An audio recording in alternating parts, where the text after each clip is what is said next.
YouTuber चटोरी Rajni जब Facebook पर live आई थी तो काफ़ी भावुक नज़र आ रही थी। भावुक होने का कारण ये था कि कुछ लोग उनको ट्रोल कर रहे थे। ट्रोलिंग की वजह थी कि जो उन्होंने अपने बेटे के लिए शोक सभा रखी थी, उसकी वीडियो वायरल हो गई थी और उस वायरल वीडियो में कुछ लोग नेगेटिव कमेंट्स करने लगे थे रजनी जी को लेकर, क्योंकि उन्होंने वहाँ पे गाने की व्यवस्था की थी और वहाँ पे बच्चों को गिफ्ट भी दिया। तो कुछ लोगों ने कहा था कि जवान बेटा चला गया और यहाँ पे गाने बजाने का कार्यक्रम रखा था।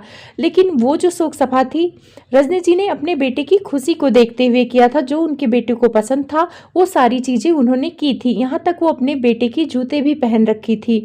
लोगों ने उनकी भावना नहीं देखी, सिर्फ ट्रोल करने लगे। इस बात से थोड़ा उन्हें दुख हुआ और एक माँ का दर्द शायद कोई समझ पाए, जो माँ होगा वो समझेगा। तो रजनी जी को थोड़ी आपत्ति थी उस वीडियो को वायरल करने वाले से। उन्होंने कहा कि जिसने भी ये वीडियो वायरल की है उसके ऊपर लीगल कार्रवाई की जाएगी, क्योंकि उसने बिना परमिशन के मेरी वीडियो वायरल की है। यहाँ पे मैं पिक लगाऊंगी, मनीषा नाम है जिन्होंने पहले वीडियो बनाया था और उन्होंने ही वीडियो डाला था अपने चैनल पर। रजनी जी की शोक सभा में गई थी और इनकी सफाई भी आ गई। इन्होंने कहा कि वहां पे मैं इसलिए गई थी क्योंकि रजनी जी ने खुद इनवाइट किया था हर सोशल मीडिया पे निमंत्रण लगा के कि आप लोग उनके बेटे की शोक सभा में आ सकते हैं। और इन्होंने कहा कि वहां पे रजनी जी की टीम भी वीडियो बना रही थी और मैंने भी वीडियो बनाया। वहां पे ऐसा कुछ नहीं लिखा गया था, न बताया गया था कि वीडियो नहीं बनाना है, और उस वीडियो को मैंने अपने चैनल पर डाल दिया है। इन्होंने ये भी कहा है कि मैं वहां वीडियो बनाने नहीं गई थी, मैं उस पार्टी में गई थी क्योंकि इन्होंने सोशल मीडिया पे इनवाइट किया हुआ था सबको। और वहां पे उस वीडियो में ऐसा कुछ नहीं था कि मैंने कोई मसाला लगा के उसको डाला है। जो कुछ वहां पे हुआ था वही चीज मैं लाके डाल दिया। तो इस पे लीगल कार्रवाई करने की इतनी बड़ी जरूरत तो नहीं पड़ी है जो रजनी जी कह रही हैं। अब देखना ये दिलचस्प होगा कि रजनी जी इन पे कार्रवाई लेती हैं, नहीं कि इनकी जो सफाई की वीडियो आ गई है कि भाई इन्होंने जान के ऐसा कुछ नहीं किया। अब देखना है इनके सफाई के बाद रजनी जी क्या करती हैं। एक चीज और सोशल मीडिया पे फैल रही है। पहले सू एंड साइड का फैल रहा था कि इनके बेटे ने ये किया है, उसके बाद अब ये आ रहा है कि ये बाइक लेके रेस करने गया था और उस दौरान उसका एक्सीडेंट हुआ है।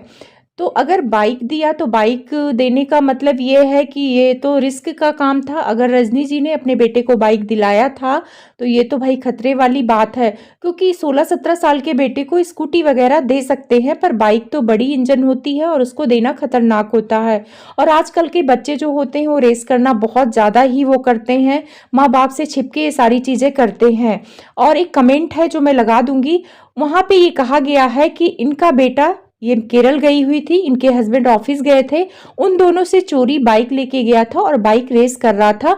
उस दौरान इसकी एक्सीडेंट हुआ है। कई बच्चे थे वहां पे, ये लोग रेस लगा रहे थे। तो अगर ये सच है तो बाइक रेसिंग करना भी तो गुनाह है, कानूनन जुर्म है। रजनी जी का बेटा तो 16-17 साल का था, तो उसके लिए तो और खतरनाक साबित हुआ अगर ऐसा कुछ है। इस बात की पुष्टि मैं नहीं करती हूँ, कमेंट में ऐसे सारी चीज़ें आ रही हैं। जो बच्चों के साथ पढ़ते हैं बच्चे वही सारी चीज़ें जाके कमेंट्स कर रहे हैं, अपनी स्टोरी पे लगा रहे हैं, तो इस बात की पुष्टि नहीं कर सकते हैं। लेकिन हाँ, अगर ऐसा कुछ हुआ है, क्योंकि रजनी जी ने बताया है कि वो यहाँ पे नहीं थी, केरल थी और इनके पापा ऑफिस गए हुए थे जब ये एक्सीडेंट हुआ है। और रजनी जी ने एक बात ये भी बोला है कि एक्सीडेंट हुआ तो किसी ने देखा नहीं। तो ये थोड़ा सा सोचने वाली बात है कि दिल्ली जैसे भीड़ भाड़ वाले इलाके में अगर वहाँ कोई भी इलाका हो या कोई मोहल्ला भी हो, वहाँ भी ये बाइक या स्कूटी जो भी चला रहा था। और उस कमेंट्स में ये भी था कि उस दिन ट्यूशन की छुट्टी थी, ट्यूशन नहीं था, ट्यूशन नहीं गया था, वो बाइक लेके बच्चों के साथ रेस करने गया था। तो अगर ऐसा कुछ हुआ है तो शायद रजनी जी छिपा रही हैं, क्योंकि उनके एक्सीडेंट को कोई देखा ही ना हो, ऐसा पॉसिबल हो ही नहीं सकता। क्योंकि सड़क है, सड़क पे बहुत सारे लोग चलते हैं और अगर एक्सीडेंट हुआ होगा तो कोई ना कोई तो रुका होगा ना। मार के भागने वाला नहीं रुकेगा, लेकिन वहां पे आसपास लोग होंगे ना, हल्ला मचाए होंगे ना, पुलिस को फोन किया होगा ना, ये सारी चीजें हुई होंगी। अब रजनी जी एफआईआर नहीं कर रही हैं। कुछ लोग अनुमान लगा रहे हैं कि बाइक रेसिंग में अगर नाबालिग बच्चा है तो वो केस माँ बाप पर बनता है। अगर ये एफआईआर कराने भी जाएंगी एक्सीडेंट का तो सारा केस रजनी जी पर, उनके हस्बैंड पर आ जाएगा, क्योंकि सबसे पहले अगर नाबालिग बच्चा कोई एक्सीडेंट होता है या एक्सीडेंट में उसकी जान चली जाती है तो सारा ब्लेम पेरेंट्स पे आता है, उन पे केस होता है कि भाई आपने नाबालिग बच्चे को बाइक लेकर क्यों दिया। तो हो सकता है ये भी मतलब मैं पुष्टि नहीं करती हूँ, हो सकता है ये भी रीज़न हो रजनी जी का ये छिपाने का कि वहाँ पे सीसीटीवी नहीं था, वहाँ एक्सीडेंट होते किसी ने नहीं देखा। अगर ये पुलिस के पास जाती तो शायद केस इन पे बन जाता, इसीलिए सारी चीज़ों को दबा रही हैं। अब बात क्या है वो तो रजनी जी जानती हैं, लेकिन ऐसे बहुत सारे कमेंट्स आ रहे हैं। आप लोग को क्या लगता है कि उनके बेटे के साथ क्या हुआ है? वैसे किसी की भी बच्चे के साथ